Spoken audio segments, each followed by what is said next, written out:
दोस्तों, स्वागत है आपका ऑनलाइन यूट्यूब चैनल पर। तो हम बात कर रहे थे राजस्थान के इतिहास की, और राजस्थान के इतिहास में हमने देखा था गुहिल राजवंश को या गुहिल रियासत को या मेवाड़ रियासत को। तो मेवाड़ रियासत जो कि हमने पूर्णतः पढ़ ली थी। आगे हम बात करने वाले हैं, हम कह सकते हैं कि आज हम बात करने वाले हैं चौहान राजवंश की। तो चौहान राजवंश हमने पहले ही बात की थी राजपूतों की उत्पत्ति के बारे में। तो राजपूतों की उत्पत्ति की गई थी अग्निकुंड के दौरान। किससे की गई थी? अग्निकुंड के दौरान। तो अग्निकुंड के दौरान हुआ क्या, एक्चुअली में उस समय ऋषि वशिष्ठ एक मुनि हुआ करते थे। ऋषि वशिष्ठ जब यज्ञ किया करते थे तो उस समय राक्षस उन्हें परेशान किया करते, यहाँ कह सकते हैं हम कि उनके यज्ञ में विपदा डाला करते थे। तो ऋषि वशिष्ठ ने क्या है कि एक यज्ञ किया पूरी ऋषि मुनियों की मंडली के साथ, और उस यज्ञ के दौरान कुछ राजपूतों की उत्पत्ति हुई। हम कह सकते हैं कि 4 यज्ञ पुत्रों की उत्पत्ति हुई, जिन्हें राजपूत कहा गया। जिन्हें क्या कहा गया? राजपूत कहा गया। ठीक है। तो उनका जो जन्म हुआ, हम कह सकते हैं कि राजपूतों का जो जन्म हुआ क्रमवार स्तर हुआ प्रतिहार। प्रतिहार के बाद अगर हम बात करें तो हुए परमार। ठीक है। परमार के बाद क्रमवार अगर हम बात करें तो हुए चालुक्य, और चालुक्यों के बाद हुए चौहान। तो ये क्रम था राजपूतों की उत्पत्ति का। कारण क्या था? ऋषि वशिष्ठ द्वारा इनका उत्पन्न किया गया था। कारण क्या था? क्योंकि ये राक्षसों से परेशान रहा करते थे। कौन? ऋषि वशिष्ठ। तो राक्षसों से लड़ने के लिए उन्होंने 4 राजपूतों की उत्पत्ति की यज्ञ के दौरान। ठीक है। अब जिस मंडली में ऋषि वशिष्ठ अपनी मंडली के साथ जो यज्ञ कर रहे थे, उसी मंडली के अंदर एक ऋषि वत्सम भी हुआ करते थे। कौन हुआ करते थे? ऋषि वत्सम। और ऋषि वत्सम द्वारा क्या किया गया? एक यज्ञ किया गया। हम कह सकते हैं ऋषि वशिष्ठ द्वारा आहुति दी गई। तो उस आहुति के दौरान जो यज्ञ पुत्र निकला उसे कहा गया चौहान। क्या कहा गया? चौहान। और यही कारण है कि बिजोलिया शिलालेख में चौहानों का वत्स गोत्र का ब्राह्मण बताया गया है, क्योंकि ऋषि वत्सम द्वारा आहुति दी गई, और उस आहुति से जो राजपूत उत्पन्न हुआ उसे कहा गया चौहान। तो वत्स गोत्र का ब्राह्मण किसे कहा गया? चौहानों को कहा गया। तो इसी चौहानों के हम कह सकते हैं कई शाखाएं थी। अगर लगभग देखा जाए तो 24 शाखाएं हुआ करती थी चौहान साम्राज्य की या चौहान वंश की। उनमें से हम पढ़ने वाले हैं शाकंभरी के चौहानों को। किसे पढ़ने वाले हैं? शाकंभरी के चौहान को पढ़ने वाले। ठीक है। तो शाकंभरी के चौहान को हम आज पढ़ेंगे। शाकंभरी के चौहान। तो अगर हम थोड़ा सा देखें तो शाकंभरी के चौहान जो वंश था उसकी नींव रखी वासुदेव चौहान द्वारा। किसके द्वारा की गई? वासुदेव चौहान द्वारा। तो वासुदेव चौहान ने 551 ईस्वी में क्या किया? सांबर क्षेत्र में। कहाँ? सांबर क्षेत्र में इस चौहान साम्राज्य की नींव रखी। क्या रखी? चौहान की नींव रखी। चौहान वंश की नींव रखी, और इसी कारण वासुदेव चौहानों को चौहानों का मूल पुरुष कहा जाता है। क्या कहा जाता है? मूल पुरुष कहा जाता है। किसे? वासुदेव चौहान। वो सबसे पहले उन्होंने 551 ईस्वी में क्या रखी थी? चौहान वंश की सांबर क्षेत्र में नींव रखी, इसलिए इन्हें क्या कहा गया? वासुदेव चौहान को मूल पुरुष कहा गया। ठीक है। तो यही अगर हम बात करें तो वासुदेव चौहान जिनके द्वारा इस सांबर झील का निर्माण करवाया गया। क्या करवाया गया? सांबर झील का निर्माण करवाया गया। किसके द्वारा करवाया गया? वासुदेव चौहान के द्वारा करवाया गया। और इसी के साथ यहां पर इनके द्वारा शाकंभरी माता का मंदिर बनवाया गया।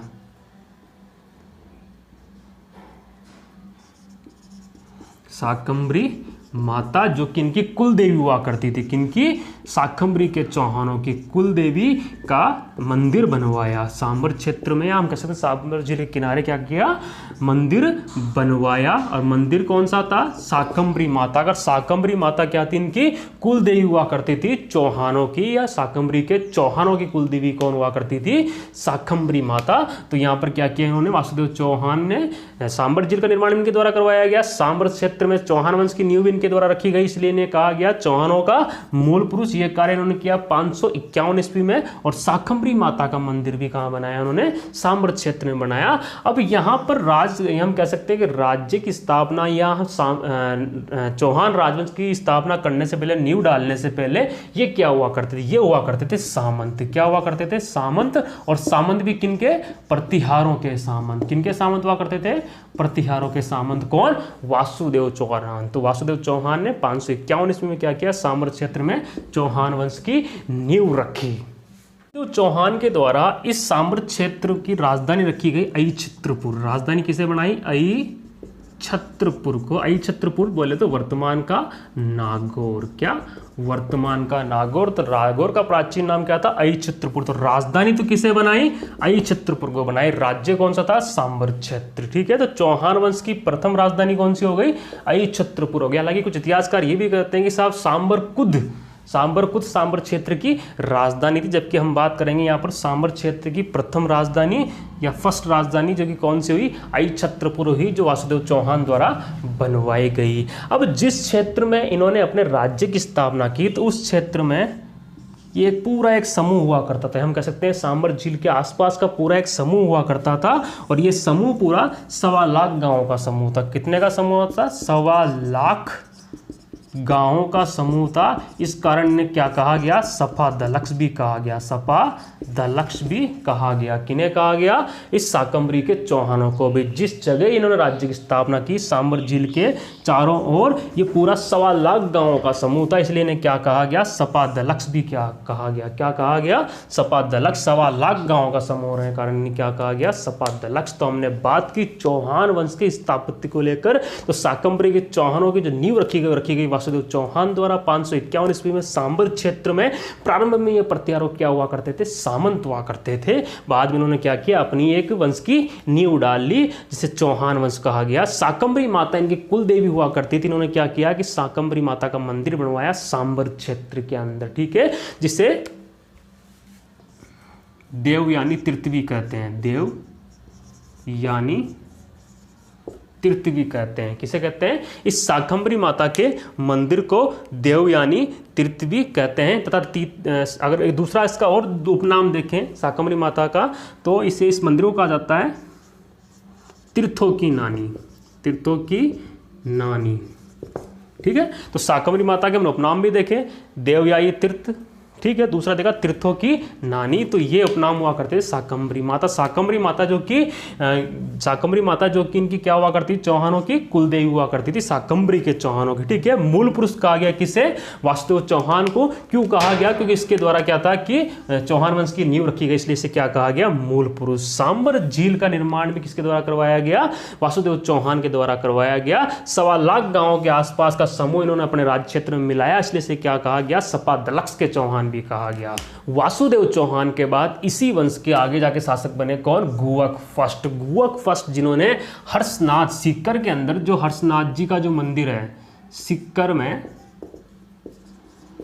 हर्षनाथ जी का जो मंदिर है वो किनके द्वारा बनवाया गया? गुवक फर्स्ट द्वारा बनवाया गया। और सीकर के इस हर्षनाथ जी पहाड़ी भी से कहते हैं, हर्षनाथ जी की पहाड़ी पर यह मंदिर बनवाया गया गुवक फर्स्ट द्वारा। और इसी मंदिर पर भगवान शंकर को हर्ष के नाम से पूजा जाता है। भगवान शंकर को हर्ष के नाम से पूजा जाता है। ठीक है, तो ये सीकर के हर्षनाथ पहाड़ी पर हर्षनाथ मंदिर किनके द्वारा बनवाया गया? गुवक फर्स्ट द्वारा बनवाया गया। और यहीं पर भगवान शंकर को हर्ष के नाम से पूजा जाता है। ये कार्य किसने करवाया? गुवक फर्स्ट ने करवाया। और गुवक फर्स्ट के समय जी को इष्ट देवता के रूप में मानते हैं कौन? चौहान संप्रदाय। चौहान वंश के इष्ट देवता किन्हें माना गया? हर्षनाथ जी को माना गया। और गुवक फर्स्ट ने क्या किया? प्रतिहारों का सामना किया है। हम कह सकते हैं प्रतिहारों की अधीनता स्वीकार नहीं की। अधीनता स्वीकार नहीं की। ठीक है, तो गुवक फर्स्ट के बारे में हमने देखा कि वासुदेव चौहान के वंश में आगे जाके इसका वंशज शासक बनता है गुवक फर्स्ट ने सीकर की हर्षनाथ जो पहाड़ी थी, उस पहाड़ी पर हर्षनाथ जी का मंदिर बनवाया, जहां पर भगवान शंकर को हर्षनाथ के रूप से माना जाता है, पूजा जाता है। और हर्षनाथ जी को चौहान वंश का इष्ट देवता माना गया। हमने बात की थी कुल देवी कौन सी थी? तीर्थों की नानी, या हम बात करें देवयानी तीर्थ शाकंभरी देवी, जो कि इनकी क्या हुआ करती थी? चौहानों की कुल देवी हुआ करती थी। हम यहाँ बात कर रहे हैं इष्ट देवता की। इष्ट देवता कौन हुए? हर्षनाथ जी हुए, जिनका मंदिर बनवाया गया था गुवक फर्स्ट द्वारा। ठीक है, प्रतिहारों का इन्होंने क्या जमकर सामना किया। किसने? गुवक फर्स्ट ने। हम ये भी कह सकते हैं कि प्रतिहारों किसने क्या की? अधीनता स्वीकार नहीं की। किन्होंने? गुवक फर्स्ट ने। इसमें आगे जाकर एक शासक हुए विग्रहराज द्वितीय, इसी वंश में आगे जाके शासक हुए विग्रहराज सेकंड। विग्रहराज सेकंड अगर हम इनकी अगर तिथि के अनुसार अगर माना जाए तो 965 ईस्वी में 965 ईस्वी में ये शासक बने। कहाँ के? सपादलक्ष के। कहाँ के शासक बने भाई? ये सपादलक्ष के शासक बने। कौन? विग्रहराज द्वितीय, विग्रहराज सेकंड। और इसी विग्रहराज सेकंड के समय गुजरात के चालुक्य शासक हुआ करते थे। गुजरात के चालुक्य शासक ये मूलराज प्रथम, या हम कह सकते हैं वो कौन थे? मूलराज फर्स्ट। तो मूलराज फर्स्ट को विग्रहराज ने क्या किया? पराजित किया। राज को पराजित किया, या हम कह सकते हैं गुजरात पर आक्रमण किसने किया? विग्रहराज सेकंड ने किया। और गुजरात के शासक मूलराज चालुक्य को पराजित किया सपादलक्ष के शासक विग्रहराज सेकंड ने। विग्रहराज सेकंड के द्वारा पाली के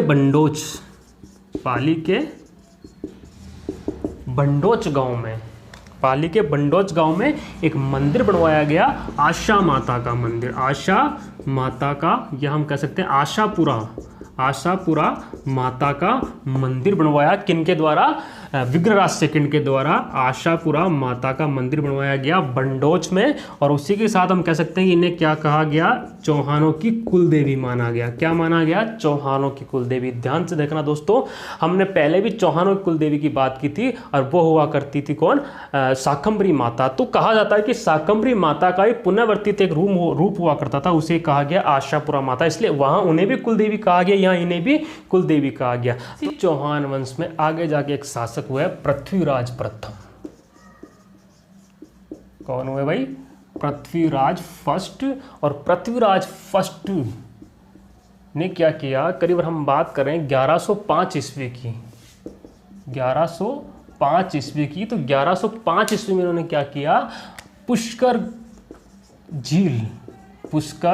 झील। तो पुष्कर झील में इस समय ब्राह्मण रहा करते थे। कौन रहा करते थे? ब्राह्मण रहा करते थे। तो इन ब्राह्मणों की रक्षा की किन्होंने? पृथ्वीराज फर्स्ट ने। एक्चुअली में इस समय चालुक्य हुआ करते थे। कहाँ के? गुजरात के चालुक्य ने क्या कर दिया था? आक्रमण कर दिया था। कहां पर? पुष्कर झील पर। और ब्राह्मणों के साथ दुर्व्यवहार किया करते थे। कौन? चालुक्य। तो यहां पर क्या था? पृथ्वीराज फर्स्ट कहां पहुंच गया? पुष्कर झील में चला गया। पुष्कर झील पे जहां ब्राह्मणों की इन्होंने क्या की? चालुक्यों से रक्षा की। चालुक्यों से क्या की? रक्षा की। किनकी की भाई? ब्राह्मणों की। किसने की? पृथ्वीराज फर्स्ट ने की। कहा जाता है कि 700 चालुक्यों को मौत के घाट किसने उतार दिया? पृथ्वीराज फर्स्ट ने उतार दिया। ठीक है, हम बात कर रहे हैं पृथ्वीराज फर्स्ट की, जिन्होंने लगभग 1105 ईस्वी में पुष्कर झील के किनारे रहने वाले ब्राह्मणों को चालुक्यों से बचाया। और चालुक्यों करीबन 700 चालुक्यों के आसपास चालुक्यों की हत्या किसने की? पृथ्वीराज फर्स्ट ने इनकी हत्या की। पृथ्वीराज ने एक उपाधि धारण की, उपाधि थी परम भट्टारक महाराजा धीराज परमेश्वर।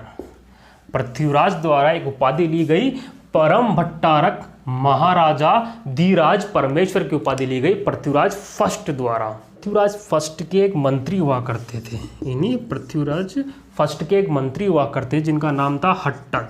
क्या नाम था? हट्टद। और मंत्री हट्टद ने क्या किया? जीर्ण माता का जो मंदिर सीकर में बना हुआ है, वो किनके द्वारा बनवाया गया? मंत्री हट्टद के द्वारा बनवाया गया। तो यहाँ हम लिख लेंगे मंत्री हट्टद के द्वारा सीकर